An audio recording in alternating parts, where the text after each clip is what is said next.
Hello, and welcome to the next in a series of podcasts from the Southeast Comprehensive Center. The SECC works closely with the states of Louisiana, Mississippi, Alabama, Georgia, and South Carolina to provide access to information, models, and materials that facilitate implementation of and compliance with NCLB. We build the capacities of states to implement the programs and goals of the No Child Left Behind Act of 2001. Today's presentation was recorded live at the 2008 SECC Annual Regional Forum in New Orleans, Louisiana. Since May 2007, Paul G. Vallas has served as superintendent of the Recovery School District of New Orleans, Louisiana. He is implementing sweeping district-wide reforms in New Orleans, duplicating many of the initiatives that turned the school systems of Philadelphia and Chicago into nationally recognized models for education reform. Among the new initiatives he has implemented are after-school and summer school programs, a standardized curriculum, and a classroom modernization initiative. He will also introduce a network of alternative schools, a student conservation corps, and a school-based community policing program. While at the helm of the Philadelphia public school system, Mr. Vallas put in place new initiatives that included after-school and summer programs, a transitional program for students returning from court-appointed placements, a Saturday program for chronically disruptive students, and a parent truancy officer program. Before going to Philadelphia, Mr. Vallas served as the Chief Executive Officer of Chicago Public Schools from 1995 to 2001. While there, he transformed the nation's third largest school system from what was thought of as the worst in the country to a model for the nation. Mr. Vallas initiated a series of educational reforms to reverse the system's persistent failure. He eliminated a projected 4-year shortfall of $1.3 billion within 2 years and balanced the system's budget each year thereafter. Originally from Chicago, Mr. Vallas received a Bachelor of Science degree in Political Science and History in 1976 and a Master's in Political Science in 1980 from Western Illinois University. And now, Mr. Paul Vallas. Well, thank you. Thank you very much. I'm going to stand down here, if that's okay. I hate being on podiums. I never want to give people a clear headshot. So anyway. Anyway, you know, my son the other day referred to me as the Indiana Jones of school turnarounds. I didn't know whether or not he was complimenting me or criticizing me because, you know, Indiana has a tendency to leave like a mess behind. You know what I mean? Whatever. So I'm still trying to figure that one out. So, but I do want to thank you. Robin, we have about an hour, right? Right. Well, great. What I'm going to try to do is talk for about half an hour and really then open it up to questions. I also want to say hello to Robin and greet Robin and thank Robin for giving me what I wanted, which is, you know, they always say, be careful what you ask for because you may get it. Thank you, Robin. You gave it to me. No, but, you know, but people need to fully understand the calamity of the disaster that Robin faced when she came in, just getting those schools open and functioning, and I mean, it was just really a miracle. She does not get nearly as much credit as she deserves. In fact, sometimes she gets very little credit. But you know, she really did a marvelous job, opening that many schools in short order and getting them staffed, because literally building a school district from scratch was no small feat. I don't think it's, you really can't find another situation in the country where you had to do that. It was almost as if you're on the Titanic and there's no lifeboats, let alone the lifeboats for half the passengers. So that's what Robin inherited, but she really did a marvelous job. And she really kind of set the stage and brought the school district breathing room to go out and do some of the things and implement some of the things that we're implementing here. What I'd like to do is really talk about what it takes to transform a large district, or for that matter, an urban school district, to make that urban school district relevant. I'm going to do it within the context of New Orleans, but some of the things that I'm saying are things that I think are applicable,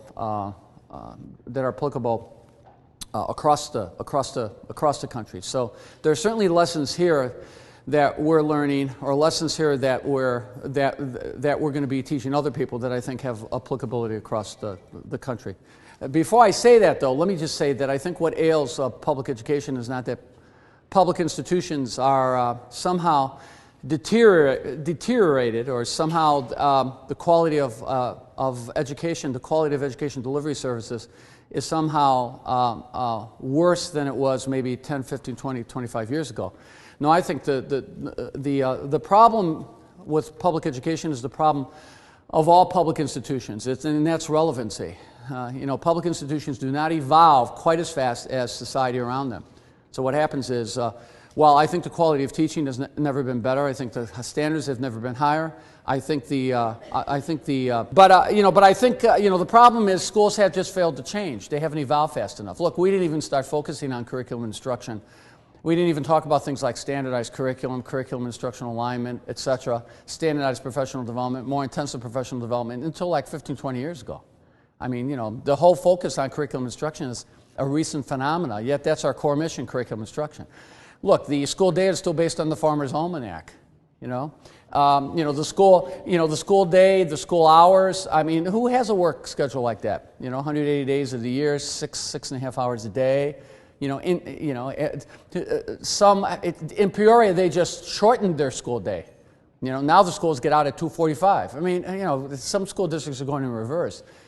The way we train teachers in the colleges of education, and there are certainly exceptions, but teachers come out of the colleges of education not really well versed in early literacy, early numeracy. Absolutely critical to education advancement. Certainly with technology deficiencies, so many school districts have to do training on their own. I mean, one of the reasons that Teach for America is as successful as it is by contrast.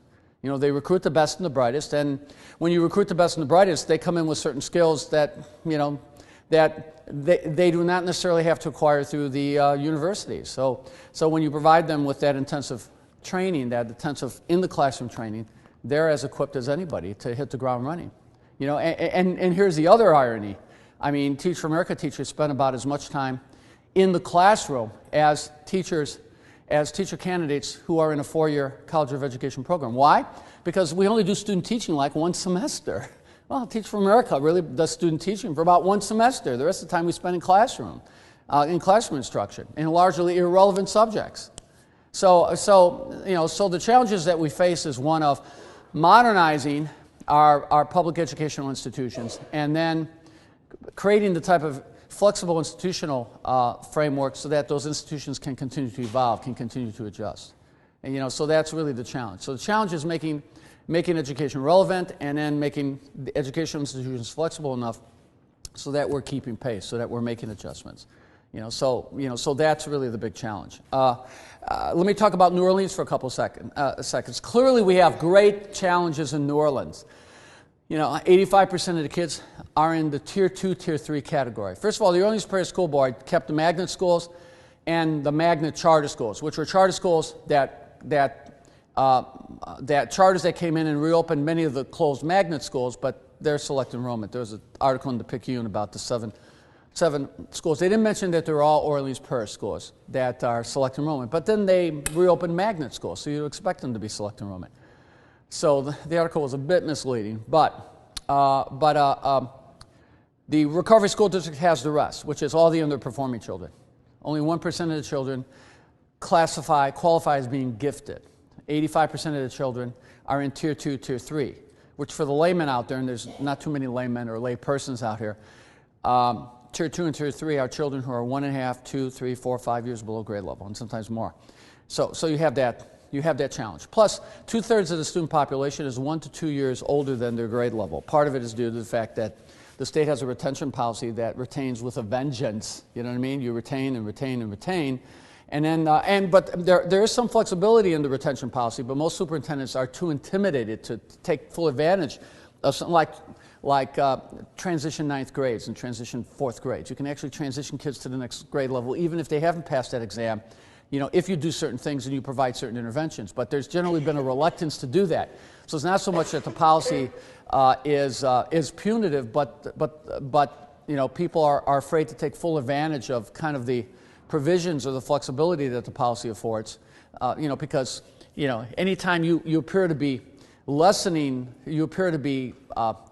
don't want to say lessening standards, but trying to be more flexible with the tough standards, you run the risk of being publicly accused of being soft, like soft on communism. You're soft on the death penalty. Texas has, Texas has executes more people than any state in the country, yet their murder rate is, I think they're very high vis-a-vis other states. So the question is the death penalty a deterrent, or is it vengeance? So clearly we have great challenges. Also, many of the kids have been out of school for the last year or two. I mean, we had 4,000 new kids enroll in our district this year, including almost 2,000 since October. Incidentally, about 600 to 700 came from charter schools and surrounding parishes. Only a fraction of these kids were at grade level or above. So we have great challenges, which Robin will point out. Not to mention that all the kids who returned to the district, none of them have up-to-date IEPs, or some of them didn't have IEPs at all. So there are great challenges. But on the positive side, there are also great opportunities. There are no institutional obstacles to making whatever changes we need to make to transform the system. And so none at all. So there's no one telling us what curriculum and instruction we should use, who we should hire as principals, who we should hire as teachers, how we should promote, how long the school day should be, how long the school year should be, what type of interventions we should have. It's like, educators, it's like administrators' heaven. It's like we died and went to heaven, and we could actually build a district from scratch. That gives us advantages.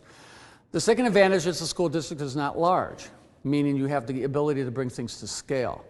It's hard to move a 400,000 student, bring a 400,000 student school system to scale, or even in Philadelphia where it's 250,000 students. It takes 3, 4, 5 years to institute reforms across the system. And if you do that, I mean, we modernized our curriculum within 2 years at the K-8 schools, within 3 years when you included the 86 high schools. And that's quick time. Sometimes superintendents are not able to institute all the reforms, and then boom, the superintendents, that their window is over and they're gone, even if they've had success and they've moved on to other things, and someone else comes in, they kind of like begin building school reform all over again. It's developing a whole new approach. So the size of the district gives us the ability to go in and to make changes at an accelerated pace. So there are no excuses. Like my wife likes to say, look, at least you have enough money over the short term, and you have no institutional obstacles. So now we're going to find out how good you really are. So and Mrs. Vallas, you're only a prophet in your own home. You're not a prophet in your own home. I'm just a carpenter's son, so to speak. So she, but we're going to find out right away. We're going to find out right away whether or not we're as good as we think we are, and because there are no institutional obstacles to learning. So we have probably the most at-risk, most challenged population in the country, but we are free of restrictions, and we at least have adequate money over the short term. Adequate money. Within 2 to 3 years, our per pupil funding level is going to fall back to the level that it was pre-Katrina.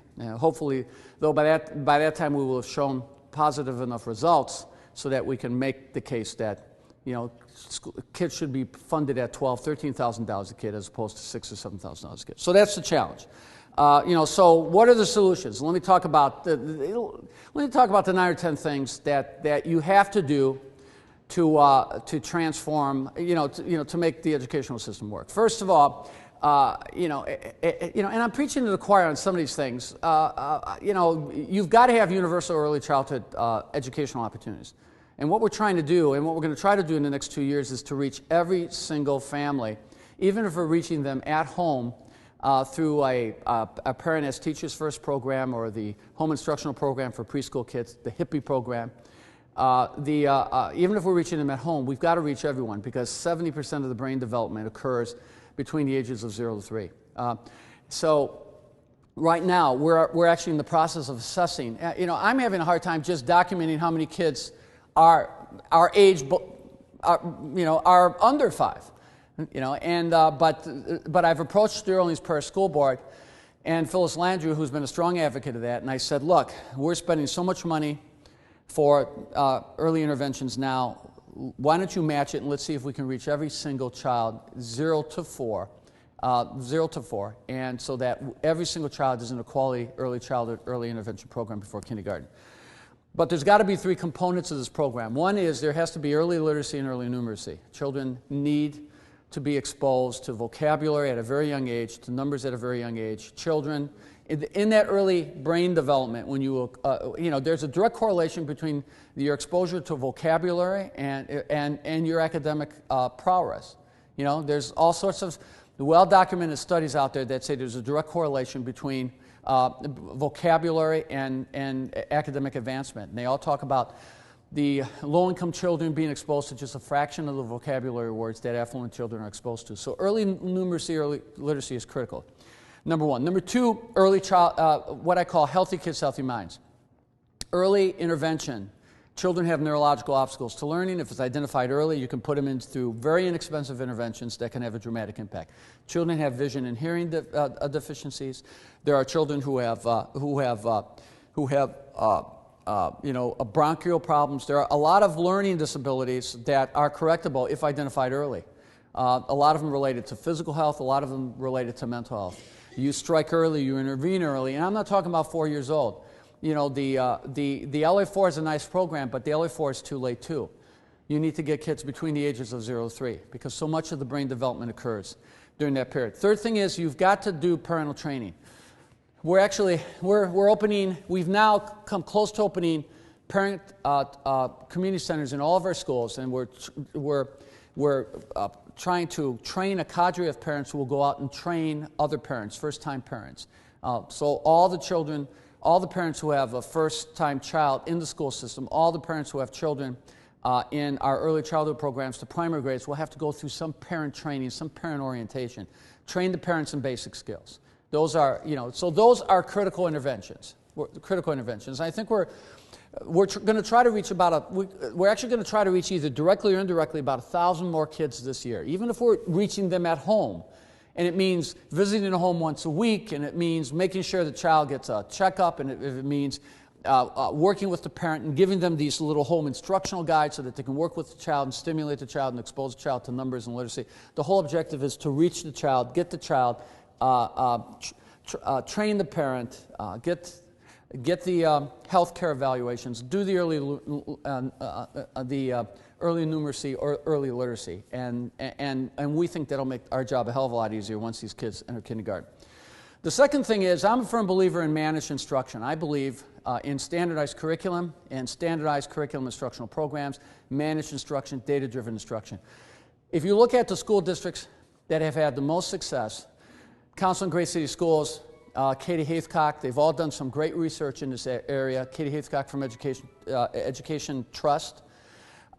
They all talk about managed instruction. They all talk about school districts selecting curriculum and instructional models, just not one model, but models, intervention curriculums, accelerated curriculums, general curriculums, primary grade reading, primary grade math. It's not a single curriculum as much as it's a smorgasbord of curriculum instructional models that are all tailored to the needs of the students, but that are integrated as part of one comprehensive standardized curriculum instructional plan, customized to the state standards. And then a curriculum instructional models that use benchmark testing so that you can provide the teachers with continuous data to determine what types of interventions the children need. So comprehensive managed instruction with benchmarking can have a dramatic difference. We had a very good first year in test score improvements, although it's hard to compare apples to apples. But in the 18 schools that really were opened, or at least opened early enough last year to constitute as a comparison, and schools that retained about 65-70% of their kids, not a single test score went down, and at the primary grades, 4th, 5th, and 6th, almost all the increases were double digits. Now, stability had a lot to do with it. But I also think alignment with the curriculum, the benchmarking, I think those things had a lot to do with it too. And I anticipate when the curriculum instructional models are brought to scale next year, we're going to continue to see that improvement. We also saw improvement in middle grades and in high schools too, a double digit in some of the categories like math and science. Probably because we actually taught math and science, or at least we taught science or focused time on science. So you know, when you're this low, it doesn't take much to get those test scores up. But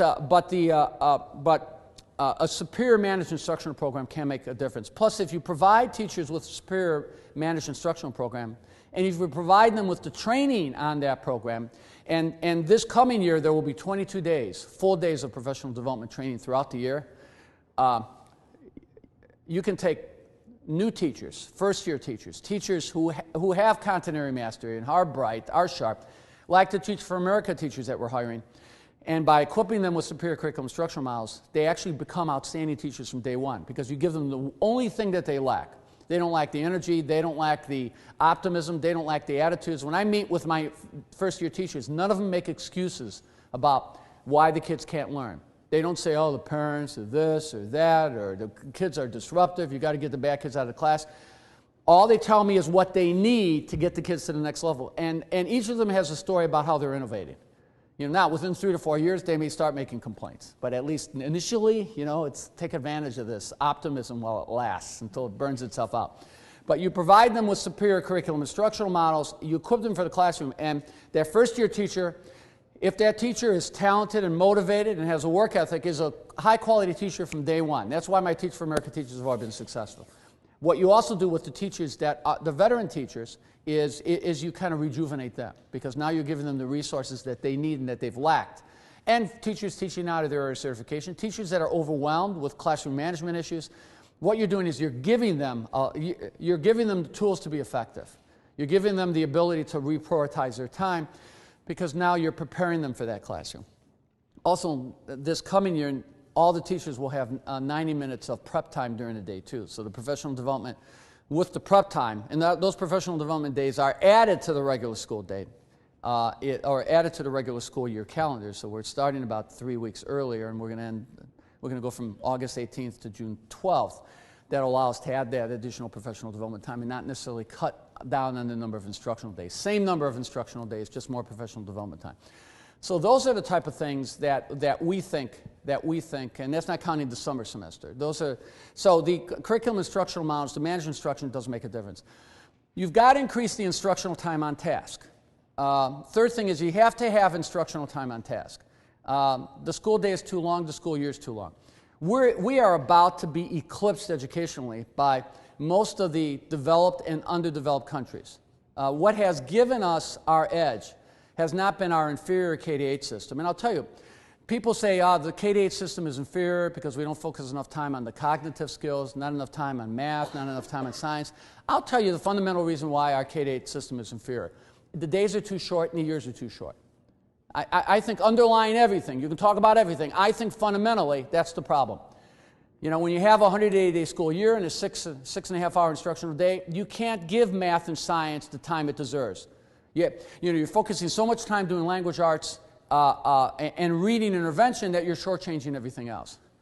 You know, we have the shortest school day, shortest school year within the industrial world. And now what's given us our edge, has been our higher educational system. Why? Because our higher educational system was competitive, it was democratic, our higher education system was accessible to so many Americans. Well, and we had an advantage with other countries because, I mean, you know, when you had the Iron Curtain out there, things were great. When people in China walked around on 1,500 calorie rations, dressed in the uniform of the Red Guards and things like that, and riding bicycles all over the place, we had no competition for oil or for building materials, or for that matter, those educational systems were so thwarted by the closed economies that even if they wanted to, kids were selectively educated. Well, now with the dismantling of the Iron Curtain and the liberalizing of economies and the more open economies, these developing nations are building their higher educational institutions. So now we have competitors. Now we are about to be eclipsed. We used to have a higher percentage of our kids going to college and going on to post-secondary education than any other country, than most countries in the world. Now that's about to eclipse. We are about to fall in the lower half of the developed and developing nations when it comes to the amount of years spent in education. That's a first. So our advantages in higher education is about to be neutralized. And when that happens, the disadvantages and the challenges in our K-8 system will serve as a drag on our ability to compete because the competition is becoming too intense. So the first step to revamp the elementary secondary education system is to come up with a realistic school day and school year so we're not shortchanging the cognitive skills, so we're not shortchanging math and science, etc. Next year, we're going to the longer school day and the longer school year. Next year, the school day, instructional day, will go to 4:30, and across the board in every school. In every school, the school day will run to 4:30. What that's going to allow us to do is that's going to allow us to do our interventions and not shortchange math and not shortchange science. That's going to allow us to focus as much time on science, math intervention as on language arts intervention. Now, we increased the school day to 4:30. On Friday, we'll have a regular dismissal time, about 3:15, so people can get a jump on the weekends. And we increased base pay across the board by a modest amount, $3,000 across the board, whether you're a veteran teacher or not. That was the amount. That was the money we spent on after-school programs translated or divided into the number of teachers we had. So the whole idea was to extend the school day without necessarily expending more money. But this will allow us. This will allow us to another 24% increase in instructional time on task for children in our school system. And given the fact that we're starting 3 weeks earlier and that the test has been pushed back 2 weeks, there will literally be 7 to 8 to 9, when you include the instructional time on task, 12 to 14 weeks of additional instruction before testing next time around. So let me tell you, if we don't get test score increases, the next morning I'm going to be gone. You're going to see me on an iSearch milk carton. They're going to go, where did he go? I'm going to have to leave under the cover of darkness. I'll be like Napoleon sneaking out of the country, just before the Russians marched into Paris or whatever. So I'm gonna, believe me, I'm gonna make tracks. I'm gonna have to go into hiding. I'll have to go to where the Unabomber was hiding out in Montana or something like that. So there should be no reason for us not to have dramatic improvement. But you've got to increase the amount of instructional time on task. The next thing you have to do is you've got to do, the fifth thing you have to do is you have to do enrichment. You have to do enrichment and accelerated. When you segregate schools based on academic performance, what you do is you immediately set a ceiling. And I'm absolutely convinced, being a former special education student myself, that the higher the expectations, the higher the performance. So you just can't have magnet schools and remedial schools. You have to have magnet programs and neighborhood schools. So how do you do that when only 1% of your kids fall into the gifted category? Well, you have to create programs to create gifted kids and to create accelerated kids. So our school day, our longer school day, is about half the general instruction and about what I call half intervention. And while the kids are in their regular grades during general instruction, when it comes to their intervention, 85% of kids are in Tier 2, Tier 3, meaning they need special intervention. When they are in their special intervention programs, they are ability grouped. So, so the 5th grader will be with a 6th grader or 4th grader. And ability grouping lends itself to more focused, more effective instruction. So they won't be stigmatized by being with the younger kids all day. They'll be in the general classroom, but when it comes to the reading interventions and the math interventions, they'll be ability grouped. KIPP ability groups their kids for their interventions. But the 15% of the kids in Tier 1 will all be put in accelerated. Tier 1 is approaching basic or above. So they'll be in accelerated programs. They'll be in programs like Montessori Prep. They'll be in programs like Springboard, which is College Board's program to prep kids for AP honors. They'll be, they'll be working on the Epic laptops, doing things online. There'll be a host of activities that will be coordinated and directed by the libraries, by the librarians, to get the kids engaged in kind of enrichment activities. So just as we're designing special interventions for the Tier 2 and Tier 3 kids, we're designing special interventions for the Tier 1 children to get them not only to basic, to proficiency, but also to advanced, to get them into that category, and to put those type of programs in every school. So, parents aren't shying away from our schools because there's no gifted or accelerated, because there's no enrichment, you see. So you have to do that. You have to magnetize. I remember I was so enamored with the IB program in Chicago. We had Lincoln Park High School. Lincoln Park High School was a high school right in the Cabrini Green community, which was one of Chicago's infamous housing projects. And it was a neighborhood school, but they had an IB program. They had about 200 kids in the IB program, and the IB program always produced National Merit Scholars. So you had this, and the whole high school did well, not just the IB program, because the IB program kind of set the standard. So I decided, I was so impressed with the IB program, I decided to put the IB program in 14 neighborhood high schools. And within 2 to 3 years, all but maybe one of those IB programs had taken hold. And I had 4,000 additional kids in IB. And, you know, and I remember the percentages because it was my most racially and economically integrated program. 36% were white, 34% were African American, 26% were Latino, and the rest were Asian. And it was an extraordinarily successful program. To this day, it's revitalized neighborhood high schools. So that's the objective. Those are the things. So you've got to have accelerated. You've got to, you have to have enrichment. The sixth thing is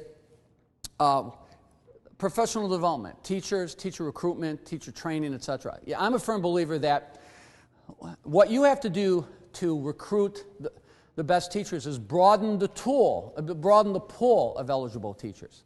So just not working with the colleges of education, but Troops to Teachers, Teach for America, Teach NOLA, going out and broadening the pool of potential teachers and principals and administrators. Broaden the talent pool. You know, recruit abroad, recruit nationally.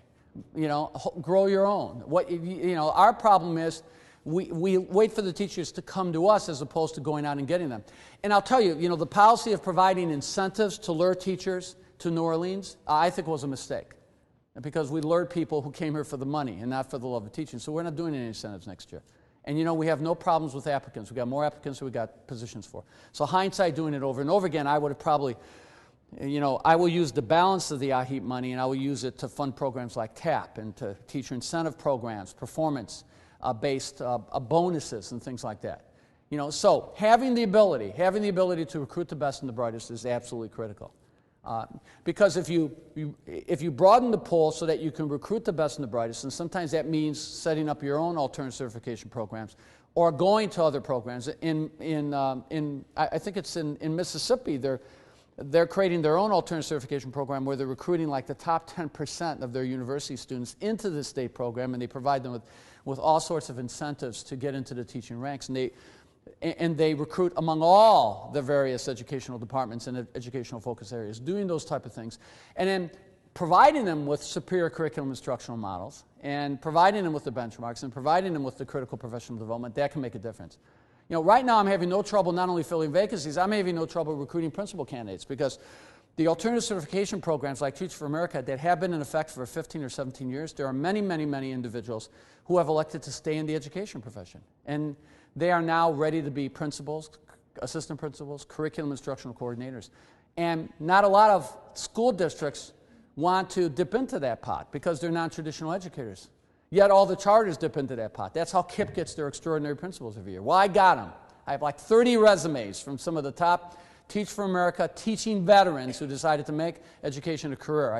I got more applicants for principalships, high-quality applicants than I can shake a stick at. You know, the problem is the elementary school principals did so well that I just don't have a lot of vacancies for them. You know, I thought we were going to be reassigned because half the, we kind of got stuck with all the elementary school principals this year, keeping them another year. First of all, they weren't around long enough for us to really make a judgment on, and they had a 2-year commitment. Now their contract's up. The problem is virtually no elementary school went down, and some of the elementary schools show big improvements. So you can't exactly pull somebody out if they're showing really good improvement. You know, that would be a little tacky, you know. So I told Calvin Adams the other day, I said, sometimes you have to take this irreverent, gruff, inarticulate, and very difficult principal who interacting with this individual is like trying to embrace a cactus. Sometimes you got to keep them in the school because their test scores in all subject areas went up like 15, 20, 25%. Sometimes you just have these maverick principals who just know exactly what they're doing. You just have to live with them. So we've had a few of those. But the bottom line here is clearly leadership is critically important. When you recruit top talent and when you have a system in place, clear definable standards, standard operating procedures, you know, curriculum and instructional models, benchmarks, and when you're constantly modifying and adjusting those standards, or perhaps modifying, and in some cases going out and selecting a new intervention curriculum because there's one that's showing better results. You're constantly making that adjustment.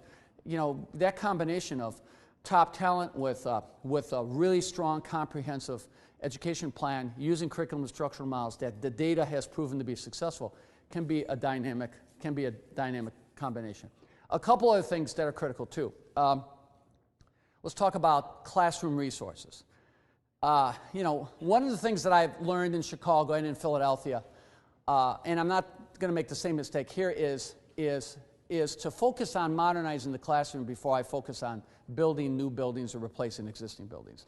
The cost of modernizing every classroom and making every classroom a state-of-the-art classroom equals about 1/10 of what it will cost to replace and renovate every single building. So while we may not have enough money to rebuild the infrastructure of our system over the next 5, 6, 7 years, hopefully we need about $1.7 billion. We have, I think, we'll get about $700 million from FEMA. We've done very well in the last year. FEMA will reimburse us every penny we're entitled to, but there's about $1 billion in deferred maintenance that FEMA is not going to reimburse us for, nor should they reimburse us for, because it's just due to neglect. We're building Landry not because of hurricane damage, but because Landry was a terribly built building on day one, and the building was never renovated. The building was never repaired, so it's a horrible building. So we have a lot of buildings like that. But without a lot of capital money available at our disposal, and even with a comprehensive long-term school construction program, that takes 5, 6, 7 years to build. And even if you had all the money, it would take at least 5, 6 years to build everything that needs to be built, to be able to hire all the contractors and just to get the work done. I mean, it is a long process. But you can modernize the classrooms overnight. So one of the things that we focused on this year, we're going to continue to focus on, was to create a classroom environment that's equal, if not superior, to that in the affluent suburbs, because the kids spend 80 to 90% of their time in the classroom. In fact, most kids, when they go home, spend 80 to 90% of their time in that little room in front of that computer. So you take advantage of that model or that concept. So our focus was to modernize the classroom, make sure every classroom was painted, every classroom had air conditioning, good lighting, every classroom had modern furniture, every classroom had modern textbooks. Every classroom had Read 180 workstations, 4th grade all the way through 10th. Every classroom had their own little laptop, little workstations. Make sure all of our high school kids had laptop computers that have all the curriculum instructional models on those computers, including courses that they're not currently taking. So if they want to take other courses, even college courses, they can take them off the computers. Make sure every classroom has reasonable size, 20-to-1 ratio. And the model we're actually going to use permanently for the K-8 model is the KIPP model, which is one teacher for every 24 students. And then if the schools lose enrollment, we'll allow them to drop to 1 to 22 before we'll make some sort of adjustments. So when you do those things, you can create a learning environment that's superior to that, equal if not superior to that in some of the more affluent districts. So even though the building may be horrible, once you walk into that clean, painted building with its new lunchrooms and its bathrooms and its renovations, things that Robin got started on long before my arrival, and then you walk into those classrooms, you're looking at a classroom that is a superior learning environment. And if you just don't use the technology as ornamental art, but rather you use the technology to give teachers access to unlimited resources. I didn't even mention the Promethean boards and smart boards, which are in all the schools, in all the core classrooms, the interactive boards. When you can you can use the technology as a vehicle for giving teachers unlimited resources. You can use that technology as a vehicle to providing children with supplemental education services, because those computers, those computer workstations, the Read 180 stations are very effective. You don't need teachers to be monitoring the kids working at those stations. You can have a paraprofessional monitoring those programs, or a university intern monitoring those programs, which allows the teachers to continue general classroom instruction while 7 or 8 kids that are really struggling are working on the Read 180 stations. Also, it allows you from a technology standpoint to begin to connect the classroom to the family. So the ability to invest in the classroom first before you start building new buildings and doing major renovations, critical priority.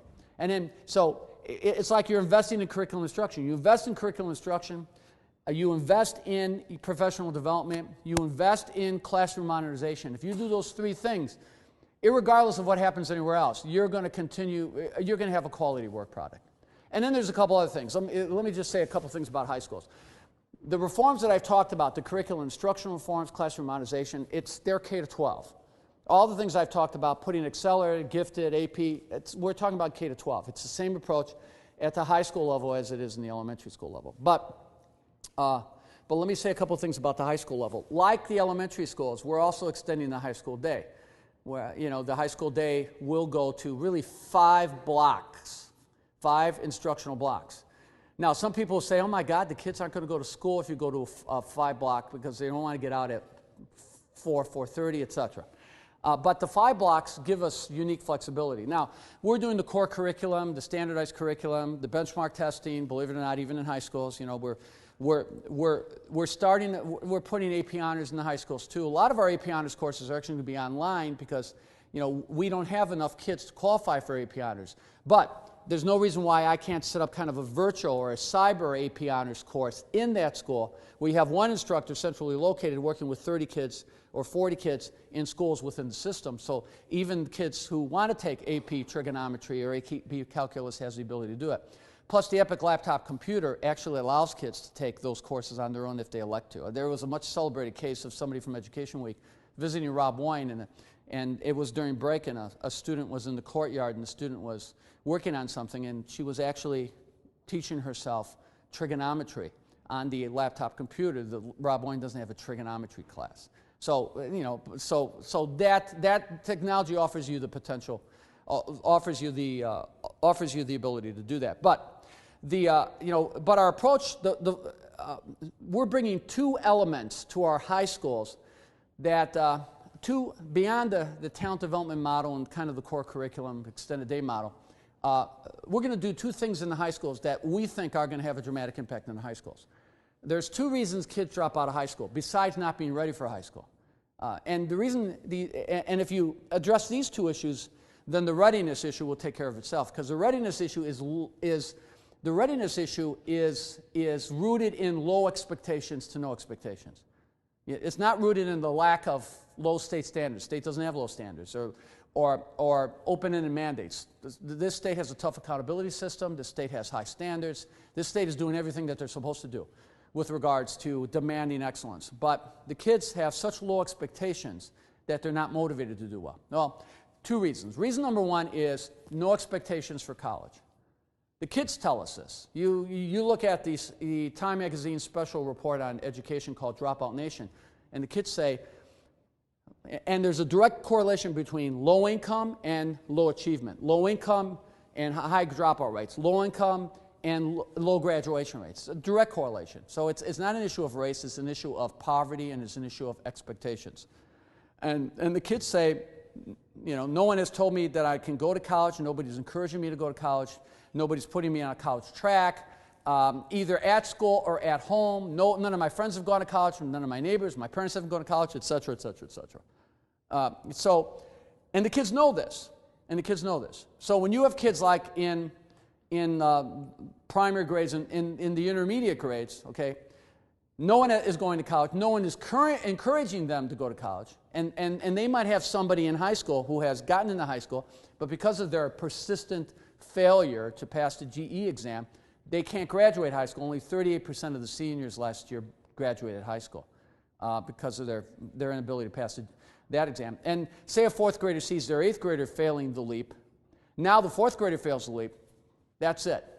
No expectations meets academic failure, meets I'm gone, I give up. This is why our problems begin to escalate at a very young age.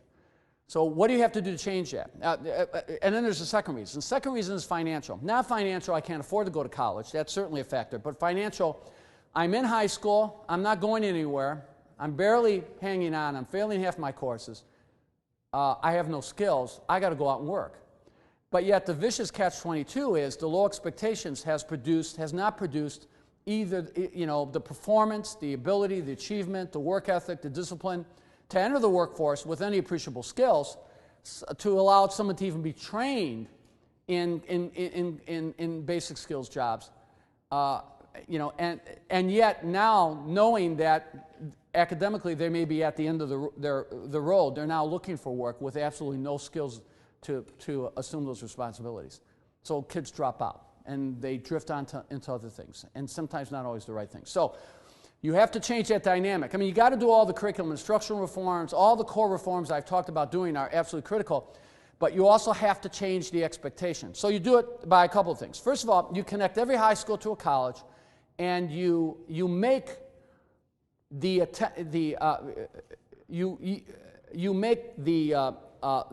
completion of high school a guarantee that college will be a reality, and more so, the kids will be able to enter college before they've even graduated high school. So you provide dual enrollment. You allow kids to take early college courses as early as their junior year. You allow them to take college courses as electives. You put them on that college university campus. And you do something else. You create a mechanism that allows kids to actually, who move through high school at an accelerated pace, to actually enroll in college as freshmen before they've even graduated.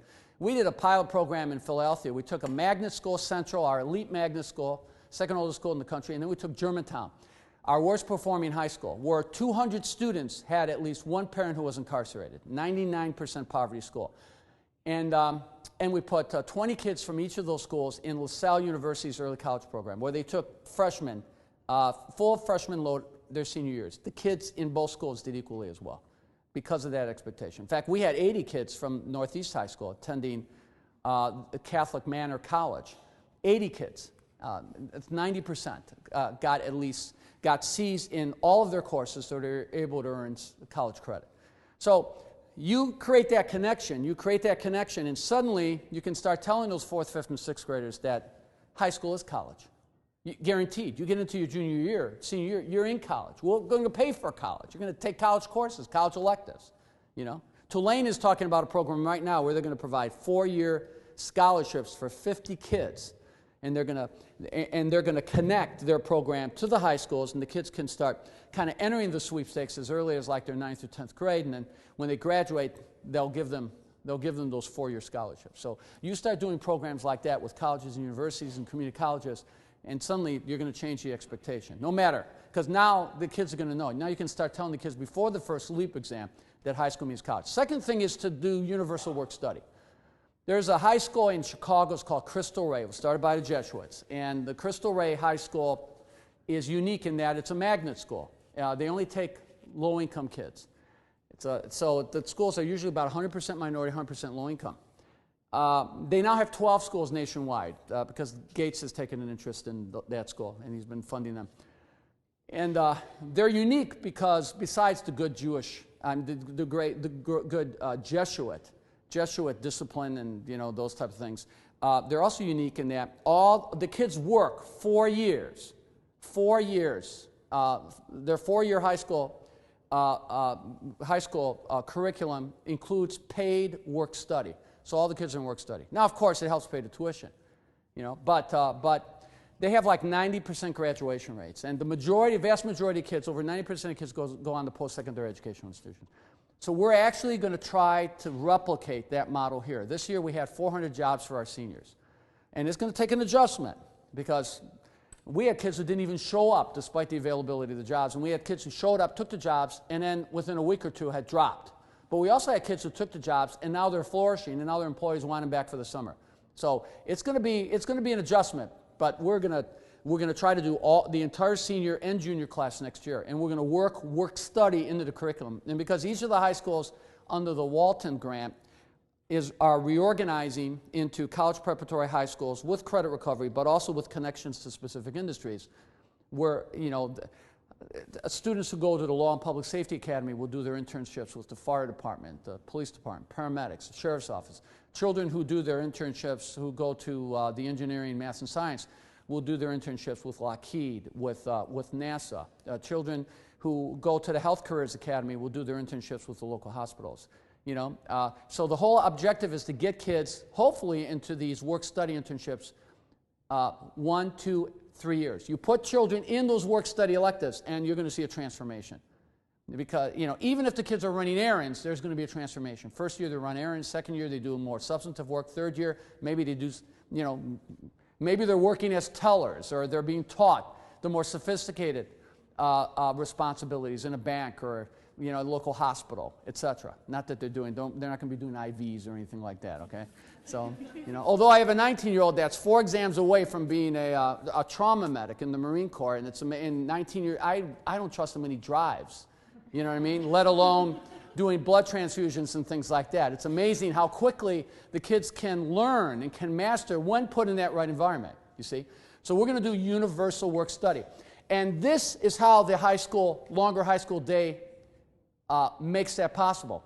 Because kids going through our high school schedule can earn 40 credits as opposed to 28 credits required for graduation, it means kids who are struggling can do the extra time to do credit recovery. You fall behind, you don't have to fall too far behind. Because the courses are semester courses, you can start credit recovery second semester. Children who want to move at an accelerated pace can take more courses and meet the minimum requirements for graduation earlier, so their entire year can be spent on the university campus, still enrolled by us, so we can pay the university the money that we would have spent instructing them, help defer their tuition. In fact, work out an arrangement with the university to allow them to get our per pupil funding allocation to allow them to take at least 3 courses at the university level. And then third is kids who want to obviously continue to be on pace to graduate, but also want to work and want to be in work study. And work study is not only the work study we provide. If we have students who go out and they secure their own jobs, that becomes part of their work study electives too. Or if they have local family responsibilities tied to work, that becomes part of the work study elective credits. Then what happens is they can continue, the high school schedule is flexible enough to accommodate both. So those are kind of like core reforms. And the things I'm really talking about are things that like have applicability, I think, for all school districts, you know. And those, all the things I've talked about are substantive reforms that we're implementing and that will be fully implemented by the start of the school year next year. So all of these things are just not pie in the sky, with the exception of the universal early childhood education. We're going to need we're going to need for the state and for the city to provide us to make a more significant commitment to that, and we're going to go to City Council next year with a specific agenda to do just that. And we need Orleans Parish School Board obviously to partner with us on that too. But these are things that I think will transform the system: the early intervention, the standardized curriculum, the standardized professional development, the expansion of the pool for recruiting high-quality teachers, seeding our schools with accelerated and gifted programs so you don't have that academic isolation, having the type of instructional day that gives the teachers the time to get the kids to grade level, not just focusing on Tier 2, Tier 3 kids, but taking those Tier 1 kids and ability grouping them in accelerated and gifted programs, doing such modernizing classrooms as you wait for the buildings to be renovated and replaced, connecting high school to college so the kids view high school as college, connecting high school to jobs, giving kids another incentives to stay in school. I mean, all these fundamental things, I think, are things that it's why I feel really optimistic that the school district is going to continue to improve at an accelerated pace. Because the school district is small, we can bring all these things to scale. It's not going to take 3, 4, 5 years to do that. So anyway, so that kind of sums it up. Now, do we have time for questions? All right, open up the question. Well, and Robin can answer that question better than me, but when the hurricane hit, basically, the old district shut down. So when the school district reopened, it reopened as a brand new district. Now, because the Orleans Parish School Board was not abolished and remained in effect and it took over its magnet schools, obviously they have legal issues with their collective bargaining units that the RSD is free of. But the RSD is not subject to any of the prior agreements, whatever. No responsibilities, none whatsoever. Let's say the state board didn't step in and start to act like the big school board for you. No, well, the state legislatively created the RSD, and of course they created the RSD prior to the hurricane, and the RSD isn't subject to the same work rules and the same protections or the same union covenants that everybody else is subject to. But let me try to answer your question by telling you the potential of the RSD. As you know, the RSD is beginning to take on additional schools.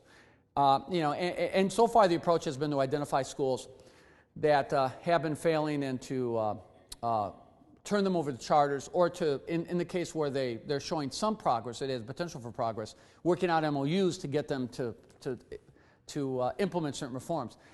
What I see eventually happening at the state level is the Recovery School District, which just isn't limited to Louisiana, isn't limited to New Orleans. Eventually the approach that we will be taking will be to identify failing schools and then to go in those schools and to, in effect, kind of assess and evaluate why those schools are struggling, to come up with corrective action plans based on best practices. In many respects, the type of corrective action plan that I've designed for a school district here, many elements of that. But then doing something that has not been done in the past, and that is to, in effect, have a turnaround team in that school district to actually implement the plans. What's missing from the state boards is, and I think the Louisiana State Board of Ed is one of the better boards of ed. I think the Department of Education here is far superior in terms of the research you do, the standards that they set, and believe me, because they're just light years ahead. But what state boards, what state departments of education lack is the intervention arm. No, they are, and I've been exposed to a lot of them. Believe me, trust me. I mean, and maybe by contrast, that's not saying much because of the contrast, but there are so many things that they're doing right, from the LCCs. We're using their curriculum guides as we move towards our comprehensive standardization, and it's been very helpful. But what's the state boards, the state departments of education lack is that intervention arm, the ability to go in, and some districts don't have the capacity to implement reform. They don't know what the best practices are, or they don't have the leadership to implement the best practices. For a variety of reasons, the inability to recruit teachers, inability to recruit good principals, lack of funding. So, and sometimes it's a sad thing because, they don't know why they're failing. They just know that they are, and they can't do anything about it. And even if you tell them, this is how to fix yourself, this is how to cure yourself, they don't have the resources or the leadership, human resources, financial resources to do it. So having the ability to go in and actually give them the corrective action plan, and then to stay there and to implement it for them, if you have to do that, is what we need to develop the capacity to do. And that's what we're talking about doing. But what that also includes is if you're going to implement a corrective action plan, when a school is failing, you need to be able to suspend rules, regulations, mandates. So, because part of that corrective action might mean promoting teachers based on merit, filling vacancies, reconstituting, bringing quality people in based on their abilities and not their tenure. It also may include having a longer school day and having a longer school year, because the kids are so far behind, the kids need the additional instructional time on task. You see what I mean? So I think that is where the state is headed. That is where the recovery school district is headed. And I think that's what you're going to see. And if that's the case, you'll be able to bring these type of reforms to failing schools throughout the state. And that can have and I'm not saying just taking them away from their school boards. The approach is you have a failing school, you go in, you assess the problem, you come up with a corrective action plan, you leave a team in place to implement it. If you have good leadership at the local level, the team can be an advisory group, a consulting group, a group that can help you, guide you, consult, make sure you're on track. If you don't have the local resources, you may have to put a team in to run the school. In some cases, you might have to ask KIPP to come in and take over a school, or an Edison, or you might have to, or you might have to have a university like LSU, or for that matter, UNO, who's doing a really great job with their charter school here, their early college charter school here, come in and provide the leadership. You see, that will give you the capacity, but you don't necessarily take it away from the district. You report to the board about the problems that the school faces. You report to the local school board about the corrective action plan. You update the local school board on the progress that the school makes. It's just that, you take that school into receivership and you go in and you have a leadership team in place to implement the corrective action plan. Because we know what works and what doesn't work. This is not rocket science. None of the things I've suggested here are original. I like to say, I thought all these things, but, I forgot what I thought of first. Most of what I thought of first, it's been such a long time, I just stole it from somebody, but I've said it so many times, I now think I thought of it first. All right, but it doesn't matter. It's not who's got the best idea, but who has the ability to bring it to scale, you see? So that's the key. So I think that's the potential for the recovery school district. And that's why Eli Broad is interested. That's why a lot of foundations now, that's why Walton is giving money to this is the first time they've ever given money directly to a public school district. They didn't give it to New Schools New Orleans or to some of these quasi groups. They gave the money directly to us because they believe in this reform. Other questions? Well, let me answer that by describing what should be the central administrative system over. My goal within the next 3 to 4 years is to leave a school district that is either of charters or charter-like schools, all schools with independent governance. Now, the pure charters will select their own curriculum and instructional models. The the kind of RSD charters or RSD converted schools will use our standardized stuff. And I'll tell you, about half the charters are doing well, but half the charters are doing terribly because, they're trying to substitute nice, quiet, little learning environments for quality academic instruction. And there are a lot of charters that saw a dip in their test scores. So, so I'm for accountability for everybody. So, but, I envision a school district of schools that have their own local charter-like governance. And I envision a central office that is largely an office that provides startup, that provides kind of core support, facilities, safety and security, if needed and if wanted, special education, alternative schools, etc. A central office that also provides that is a vehicle to assist these schools in raising money to do renovations and to build new buildings and to build annexes. A central office that is in the R&D business. You have a Department of Curriculum Instruction with prescribed curriculum instructional models, the best math curriculum, science intervention curriculum, the best pedagogies, the best RTI model, the best model for the use of the instructional day, and that office within the department is constantly researching and making improvements in that model. But that model is implemented in all the direct run or RSD created charter schools, but that model is made available in all the charter schools. If charter schools are failing, that model can be imposed. If other schools across the state are failing, that model can form the basis of a corrective action plan. I also envision then the central office as being an assessment and evaluation office. I think all schools should go through annual quality reviews. It takes 2 or 3 days to do a quality review. It does not take long. You go in, you know immediately. You'll know after a day what's being done, what's not to be done. You know exactly what to look for. You don't have to spend a month in a school to figure out what the strengths and weaknesses are. But being able to go in and to assess and evaluate the performance of that school and then to do intervention.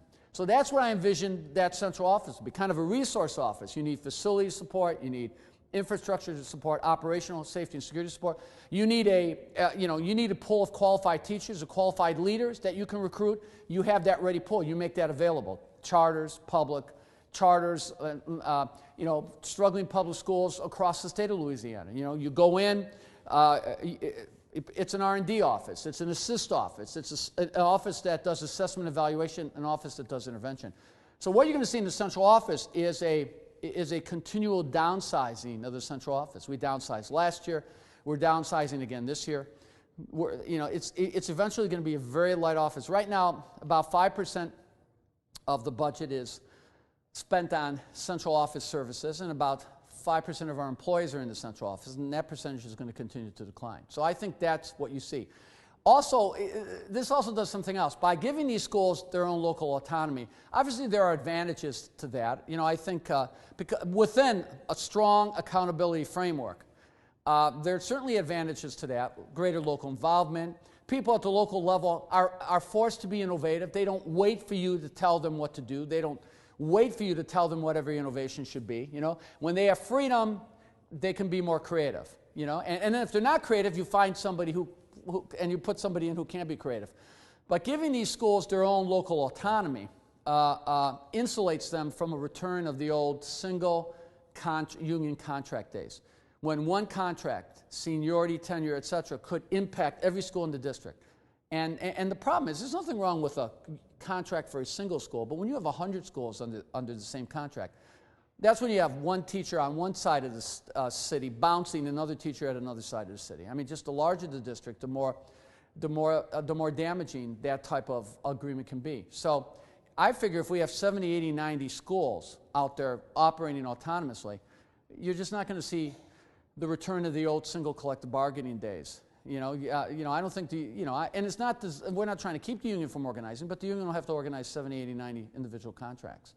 And even if they ended up doing that, you will not have intra-school district seniority, intra-school district bouncing rights, or intra-school district transfers and things like that. You see what I mean? And that will protect the schools from some of the negative aspects of these collective bargaining agreements. Other questions? Oh yeah, well we let the kids take the laptops home. And of course, some teachers said, oh my God. First of all, giving the kids laptops was like, what are you, nuts? They're not going to know how to work them. Well, you were not supposed to access the internet independent of the schools. I remember when we handed the laptops out at Reed, within 20 minutes the kids had cracked the internet, forget it. So now the computers are actually being reprogrammed so they can be used just not for the EPIC standardized curriculum, but everything else. So they can be used as regular laptop computers. We're going to police the laptops, but rather than restrict what kids can access, we're going to do it kind of in a policing fashion. So, we can go on the laptops and see what the kids are putting on the laptops, right? Which my sons hate, incidentally. Like my wife likes to say, every space at home among my 3 teenage boys is my space. She likes to say it's my space, or her space, as we like to call it. So, no hidden passwords or anything like that. The Patriot Act will remain in effect until these kids are. Huh? My wife's a former police officer, so in fact, my space is her space too. So, all 4 boys are subject to those same rules and regulations. Anyway, but the and then of course people said the kids were going to sell the computers, or computers would end up in pawn shops. We had an attrition rate among the computers, but it was a lot. It was, first of all, they're all insured, and they all have low jacks. So if you so we know where the computers go. So if they end up in a pawn shop, we know which pawn shop. But by and large, most of the computers were returned intact. Now, what we will do next year is we will do something a little different. We're going to have our librarians. We're constantly expanding the role of our librarians. We have classroom libraries. There are libraries in each of the classrooms. I now refer to that as an extension of the regular libraries. That keeps the National Library Association from viewing me as the great Satan, as if I'm trying to dismantle the libraries. You know what I mean? Trying to tweak library programs is like trying to tear down historic buildings. You know what I mean? It's so. And they're also going to manage the laptops. So now the kids, if they want to take the laptop home, they get their laptop, but they have to kind of formally take it out as they would take out a library book. So it's easier to track. But by and large, our year was a good first year. But there are many, many, many poor kids. And while the child may not sell the laptop, someone in the house sometimes occasionally does. So we've had, I think, 300 instances of our laptops showing up in pawn shops. But we know that they do, and then we send Eddie Crumpets over to the shops. But we have 5,000 laptops, so that's not that bad. Okay, but the kids can't take the laptops home, and the laptops are very visual, very audio. I mean, they're great. They're great. And you'll see the kids with the little Epic bags, and their laptops are in the bag, and things like that. So it's an adjustment. I heard in Memphis, by contrast, 50% of the laptops the first year disappeared or were damaged. So we're doing pretty good. Our kids have been pretty responsible. Great. Well, thank you so much. That was Paul G. Vallas, Superintendent of the Recovery School District of New Orleans, Louisiana. For the Southeast Comprehensive Center, this is Danny Martinez, signing off.